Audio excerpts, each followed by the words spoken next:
Ah, il pleut. Ça donne le goût de regarder quelque chose de plaisant. Justement, j'ai une nouvelle capsule pour vous.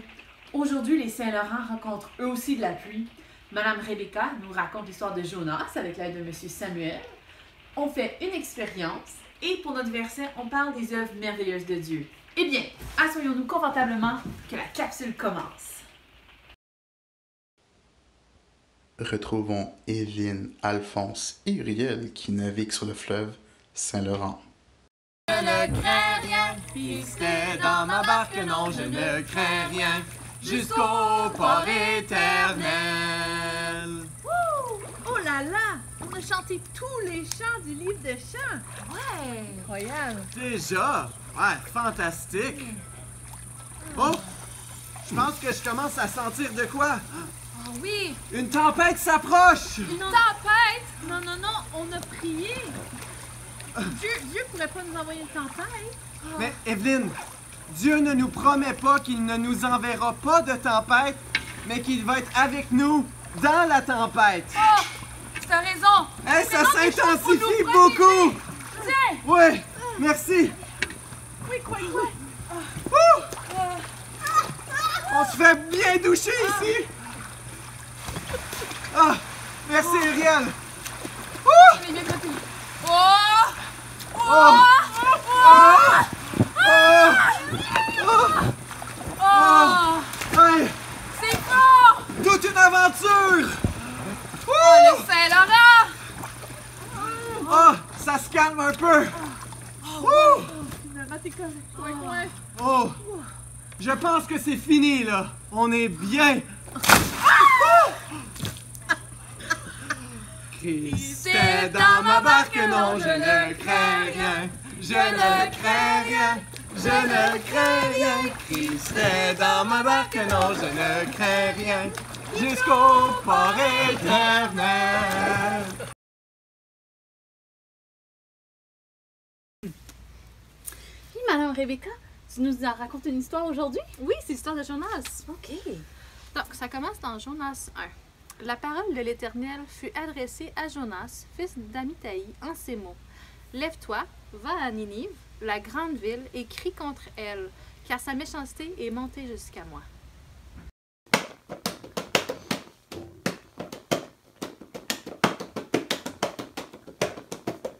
Dieu s'adresse à Jonas. Il dit, « Je veux que tu ailles à Ninive, la grande ville de l'Empire assyrien, porter un message. Tu sais combien les gens sont cruels et méchants. Tu leur diras qu'ils doivent changer de conduite et que je les aime. » Jonas n'avait pas envie de parler de l'amour de Dieu à ces gens d'une nation étrangère. Puis, notre ami Jonas décide d'embarquer sur un bateau qui s'en va dans la direction opposée, bien loin de la ville de Ninive. Jonas va trouver le capitaine, lui paie son billet et s'en va se coucher au fond du bateau. Peu de temps après, Dieu fait venir une tempête.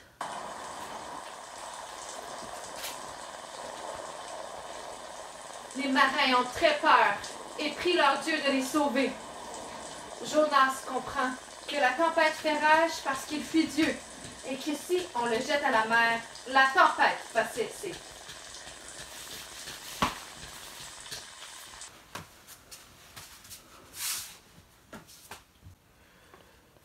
Jonas se retrouva à l'intérieur du plus gros poisson qu'il ait jamais imaginé. Là, pendant 3 jours, il réfléchit à son comportement et remercie Dieu de lui avoir sauvé la vie. Selon l'ordre de Dieu, le grand poisson rejette Jonas sur la terre ferme.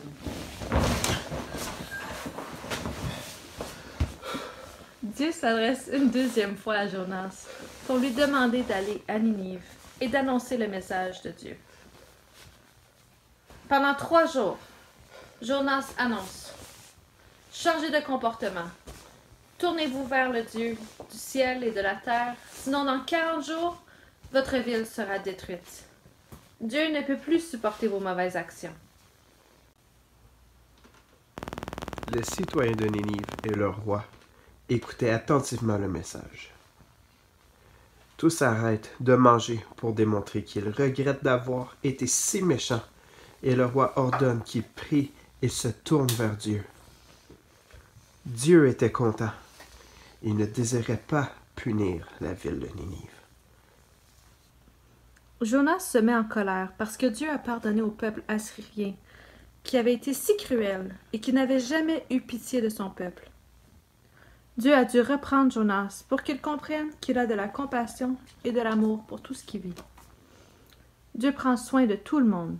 Il est un Dieu de grâce pour tous. Donc, merci d'avoir regardé notre petite vidéo humoristique. On peut voir que c'est pas toujours facile de suivre la volonté de Dieu, surtout quand ça ne tente pas.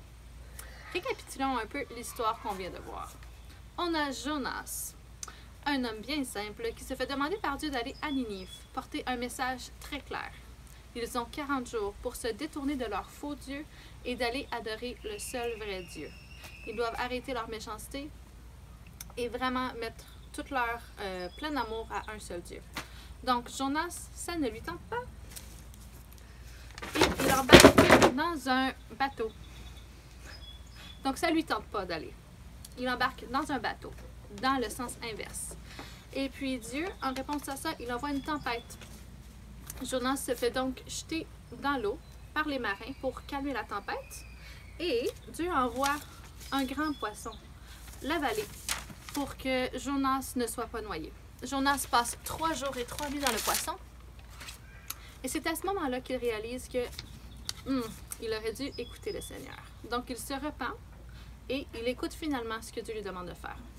Il va porter le message à Ninive et le roi même prend un temps de jeûne et ordonne un jeûne à tout le monde pour qu'ils se tournent vers Dieu et qu'ils délaissent leur mauvaise voie. Par contre, Jonas, lui, il n'est pas content. Il est très en colère car il dit pourquoi est-ce que Dieu leur donnerait une deuxième chance? Dieu, par contre, lui montre par la suite que Jonas lui-même a eu une deuxième chance. Donc, eux autres aussi méritent une deuxième chance.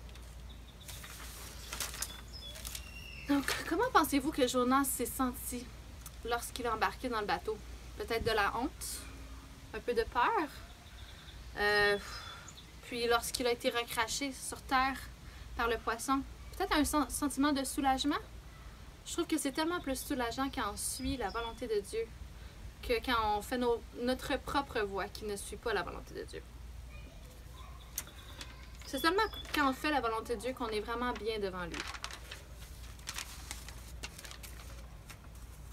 L'obéissance au Seigneur nous donne de la joie. C'est clairement écrit dans la Bible, puis je l'ai aussi vécu dans ma propre vie. Puis ce que Dieu nous demande de faire, c'est toujours la meilleure chose pour nous, même si ça ne nous tente pas. Tiens ça.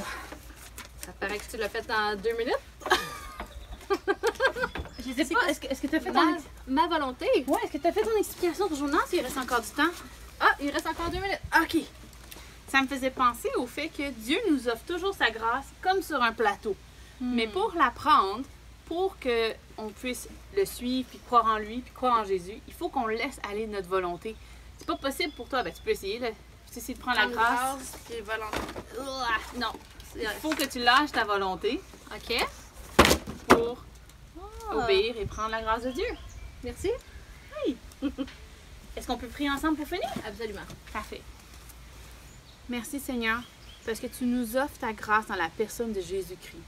Parce que n'importe qui se détourne de sa vie, il te suit. Qu'importe d'où ils viennent, qu'importe ce qu'ils ont fait, sont tes enfants. Merci pour la repentance des gens de Ninive. Nous te prions que nous regardions nos vies, que nous nous repentissions de notre péché et que nous te suivions en trouvant la joie à t'obéir. Au nom du Seigneur Jésus. Amen. Amen.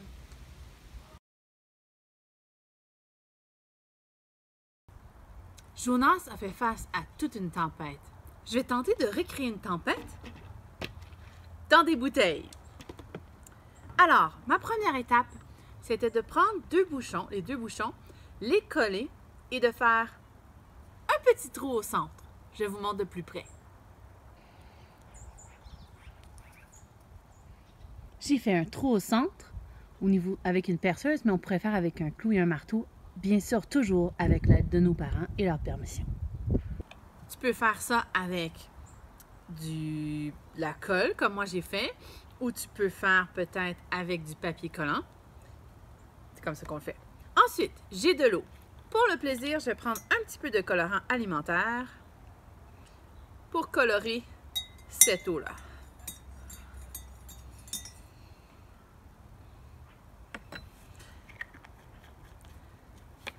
Je vais mettre environ 1 litre d'eau dans la bouteille. Donc environ la moitié parce que c'est une bouteille de 2 litres. J'ai pris mon bouchon, je l'ai mis sur la bouteille du haut et maintenant je vais l'ajouter à la bouteille du bas.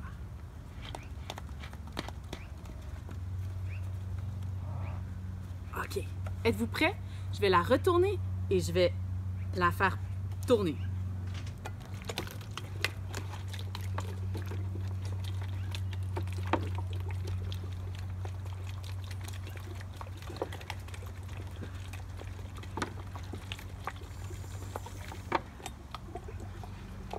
Est-ce que vous voyez? C'est comme un mini vortex.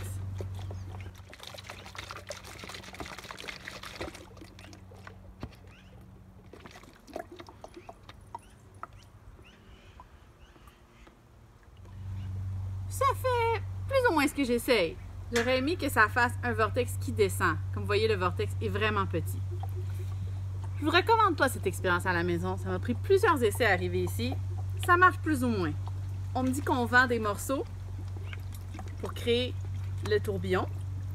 Mais, ouais, comme vous voyez, ça marche à moitié. Je peux vous dire que Jonas, la tempête dans laquelle il était beaucoup plus grande. Récitons tous ensemble notre verset. Psaume 40, versets 2 à 6. J'ai mis tout mon espoir en l'Éternel. Il s'est penché vers moi. Il a prêté l'oreille à ma supplication.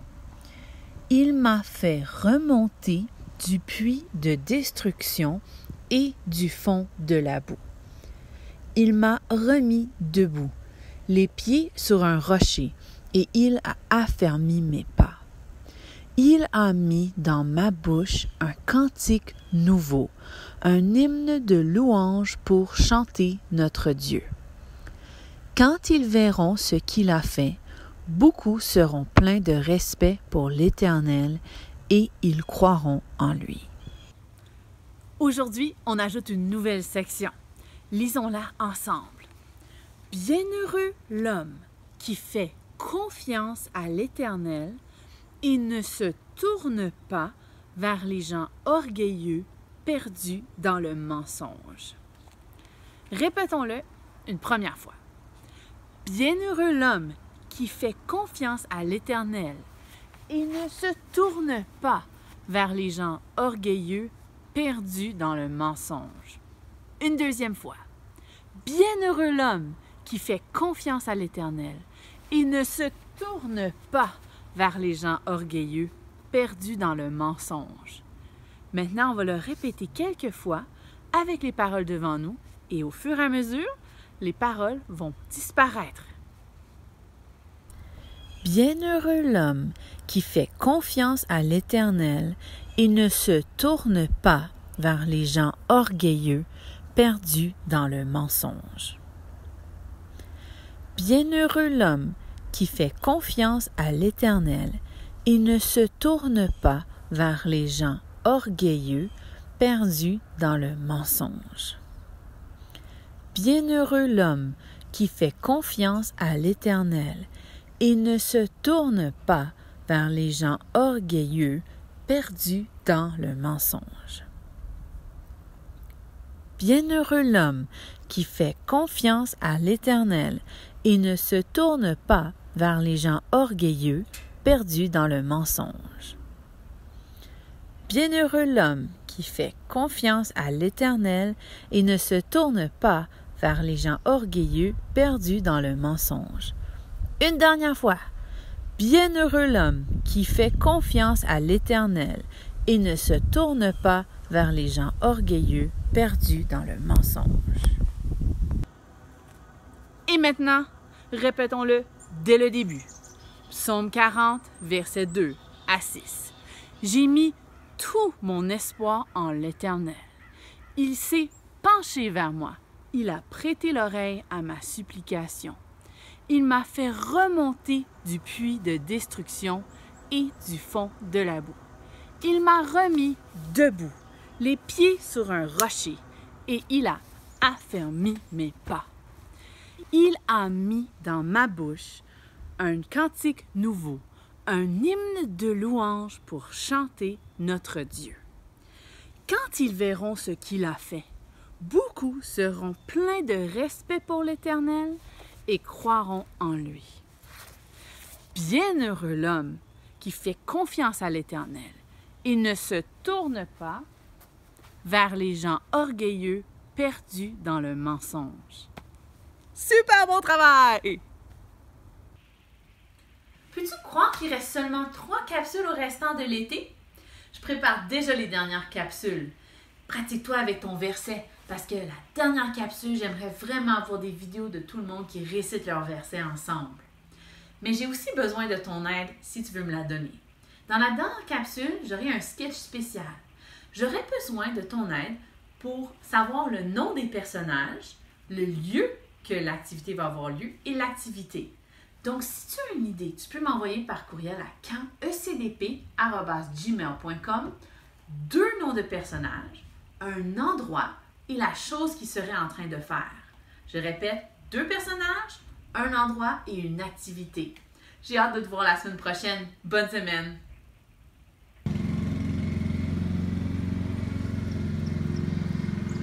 Merci d'avoir regardé notre petite vidéo. Voilà.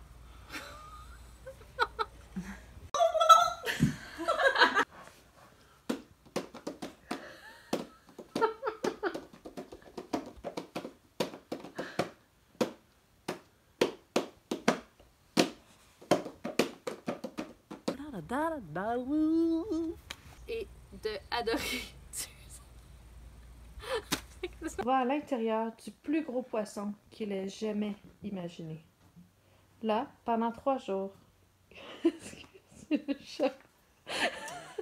Et ne se tourne pas vers les gens... Quoi? Vers quoi? Vers les gens orgueilleux, OK? Dans la bouteille. Donc environ la moitié, parce que c'est une bouteille de 2 litres.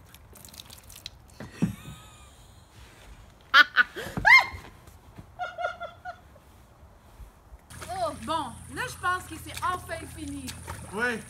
Hey, ça fait du bien que ça soit terminé. Ouais, on peut pas en faire J'y revoilà avec. J'y revoilà. Bon, alors. J'y revoilà. Il va falloir que je monte à... Il va falloir que je remonte. Ici, là, sans qu'elle me voie. Oui, on va ça. C'est pendant les vagues aussi, hein? Pendant les vagues, moi je faisais les vagues. Tu me voyais. Je pense qu'on oublie les vagues. Hein?